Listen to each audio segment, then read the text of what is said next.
Hi everyone, I'm Sandy and today I am back with my 1001 book countdown, and I have a Pulitzer and the Humorous book club pick for this month. So let's get to it.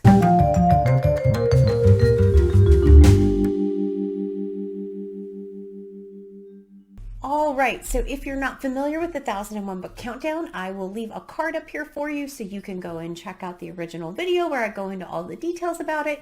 But it is basically book reviews where I'm I'm reading books off of the 1001 books you must read before you die list and making some really great progress on it. And today I have a couple really interesting books for you. So we will begin as always by putting up the numbers, which are 966 and 12, which is my 2021 number, getting so close. And we'll just go ahead and jump right into the book. So the first book is the Pulitzer winner, and unfortunately the copy of the book I have for you only looks like this because I got this from Thrift Books and it just doesn't have anything exciting about it. I don't remember really looking at it in detail on Thrift Books to see this is what the version that I got, or this was the version that I was going to get. It's also not in the best of shape. I don't know what I'm doing here. I was trying to get to the title page, but apparently I am incapable of that. There you go, the title page of the book. It also isn't in the best of shape. I think I've shown that before, but you can see the edges are all messed up. So it just, yeah, it's not that exciting. So I'll go ahead and just put a book cover up here for you while I'm talking about it. But The Optimist's Daughter by Eudora Welty was first published in the New Yorker in 1968 as a short story, and then was redone in 1972 to make it a short novel. It won the Pulitzer Prize in 1972 and it looks like Eudora Welty's last full-length novel. There were a number of collections of short stories and other short stories that appear to have been published, but this is the last full-length novel. So the book is one, it was, definitely not my favorite book. I think I've seen this on Kelly over at Books I'm Not Reading in her original, from her Pulitzer Project. Her original rating on this one from her Pulitzer Project, I believe, was a 2-star, but I'd have to double check that. And mine ended up being around the 2.5-star mark. And it started off really interesting. There's a judge and his daughter and the judge's wife, and it's all about their interactions, really. And the daughter, I don't know how to talk about this book without spoiling the book, but there's a lot of conversation about love and loss and just trying to work through some of those emotions. And it just didn't hit the mark for me. It was one of those stories that you just kind of go, okay, I'm already starting to forget what it was about, which is a good indicator that in a year, I'm not going to remember this book very much. I certainly won't remember the characters' names. The one character that kind of stood out because she was horrible, which was the judge's wife, whose name is Faye. And she was just mean and nasty and melodramatic, and her family thought that was all appropriate what she did. And poor Laurel is there going, what the heck just happened? And some things that she had done in the house and some of the things that she had done to her mother's things. And just, she's one of those characters that you really, really, really like to dislike. It's very easy to dislike her in this book. But yeah, it was just one of those that you kind of, like I said, read it and go, this cover being very, very bland kind of actually fits the book, because not a lot happens in it. And I just read it going, okay, there's just not much of a point. Yeah, just not much of a point in it. There's one quote in here that I thought was kind of interesting, and it just says, I don't see anything so especially the matter with giving yourself a present. I hope you go ahead and enjoy it. Don't reproach yourself like that. You're distressing my ears, he says. I'll never forget his kind words of advice. So that kind of a thing is just kind of how, be good to yourself and don't worry about if you buy yourself something, which is kind of interesting. It had to do with someone buying something very expensive and how you should treat yourself occasionally. But that's really it. I mean, I wish I had more to say about this book, but it was just, just kind of blah like the cover is, unfortunately. But it is on the 1001 book list. So that takes us from 966 to 965, and it is on the 2021 list. So it goes from 12 to 11, which means we are still right on track for the end of the year. The second book that I have for you is actually one that was picked by the Humorous book club that I'm a part of. It is hosted by Mark over at Booktime with Elvis.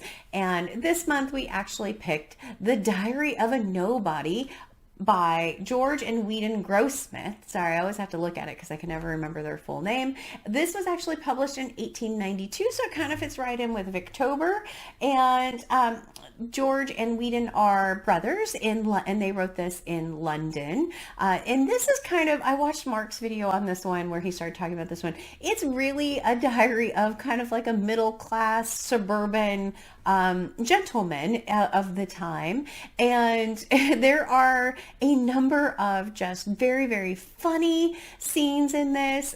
There's a lot of names in this that are really delightful to kind of discover. And one of the things that happened in our group was someone was listening to the audiobook and picked up on a couple of the names that you kind of miss a little bit when you're reading it. And so pay close attention to the names if you pick this up, because there's some hidden gems in there if you catch them. I didn't catch them until the person actually said it on Voxer. So, but they basically are going through, it looks, what did it go through? About not even a year, right?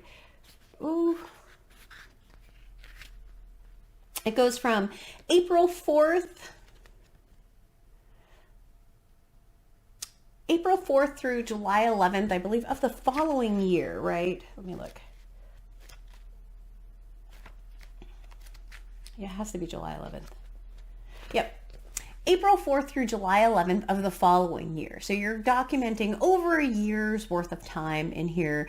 And there are just a number of funny scenes in this book that, there's one with some paint. There's some just hijinks that go on. A lot of like miscommunications and things of that nature, but it's all based on just a very kind of basic life. There is an outstanding kind of despicable character in this one, which is unfortunately Mr. Pooter's son, Lupin, and he is always just, knows everything and thinks he knows everything, and is giving financial advice to people and is causing all kinds of havoc in their life, and is one of those characters that you just kind of go, oh, no. But it is a very, very fun read, and it is also very, very short. So this book, when you look at it as well, not only is it, small in size, but it also has a number of pages like this, which is just a heading. And then the next page is blank. And so you have a number of those throughout the book. There's also a large number of illustrations in it. And so for a book, reading this particular book, I read it over, I believe, the weekend, because it was just so entertaining and so short that I just wanted to find out what happened in it. But yeah, I would recommend this one if you want something really lighthearted that doesn't take itself too seriously. This book was one I really enjoyed. I had a really good time reading it, and we're still kind of discussing it a little bit in the group. But this book, The Diary of a Nobody, is actually now takes us from 965 to 964, but it is not on the 2021 list, so that number stays at 11. The other books, I don't know what I'm doing today. The other books that I'm working on right now and hoping to be able to have this one for next week, but I don't know if I'm going to be able to have a video next week. We'll see, but I have started American Pastoral by Philip Roth. But you can see this first bookmark is really where I'm at. I had hoped to be here already, and I'm not. And so in order to have this one for next week, I have to take it with me when I go out of town this weekend. I really wasn't planning on that. So we'll see how that goes. But American Pastoral by Philip Roth, I thought I had read this, and I have not. I definitely haven't read this one yet. So so far it's actually keeping me fairly fairly interested in it is what I would say. You know, the main characters and just kind of starting to learn a little bit about them. They talk about one person as being just a very, very bland individual, which is kind of interesting. So, but that one I have started. I'm also starting, I still haven't started this one yet, which is The Tin Flute by Gabrielle Roy. This one is a group read and I just have not had time to pick it up yet. Yeah, we'll see how this one goes. We're reading this over the entire month of September, so I have plenty of time to catch up. But as of right now, it is still on the list of ones to be read. And then the last one that's on the 1001 book list that I have started is Bleak House by Charles Dickens. And as you can see from this right here, this is actually where I'm at. The second bookmark is where I'd hoped to be,